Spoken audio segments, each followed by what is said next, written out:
ত্রিপুরা সরকারের সাধারণ প্রশাসনে দপ্তরে জারি করা পৃথক দুই বিজ্ঞপ্তিতে রাজ্য প্রশাসনের শীর্ষ স্তরে গুরুত্বপূর্ণ রদবদলের ঘোষণা করা হয়েছে। বিজ্ঞপ্তি অনুযায়ী কেন্দ্রীয় ডেপুটেশন থেকে প্রত্যাবর্তনের পর ১৯৯৭ ব্যাচের আইএএস আধিকারিক শান্তনুকে ত্রিপুরা সরকারের প্রিন্সিপাল সেক্রেটারি পদে নিয়োগ করা হয়েছে। তিনি দায়িত্ব গ্রহণের পর খাদ্য, নাগরিক সরবরাহ ও ভোক্তা বিষয়ক দপ্তরের দায়িত্বও সামলাবেন।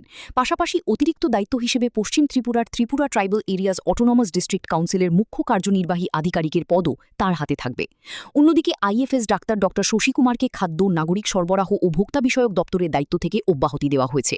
তিনি এতদিন খাদ্য, নাগরিক সরবরাহ ও ভোক্তা বিষয়ক দপ্তরের পাশাপাশি জনজাতি কল্যাণ দপ্তরের সচিব হিসেবে দায়িত্ব পালন করছিলেন।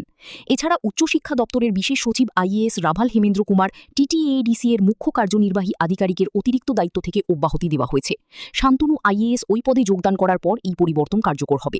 পাশাপাশি রাজ্য সরকারের সচিব রাখি বিশ্বাসকে সরকারি জমি, প্রত্নতাত্ত্বিক জরিপ বিভাগ সংশ্লিষ্ট সম্পত্তি এবং তফসিল ছয়ভুক্ত সম্পত্তির সঙ্গে সম্পর্কিত ওয়াকফু সম্পত্তির বৈধতা যাচাই ও সনদ প্রদানের দায়িত্ব দেওয়া হয়েছে।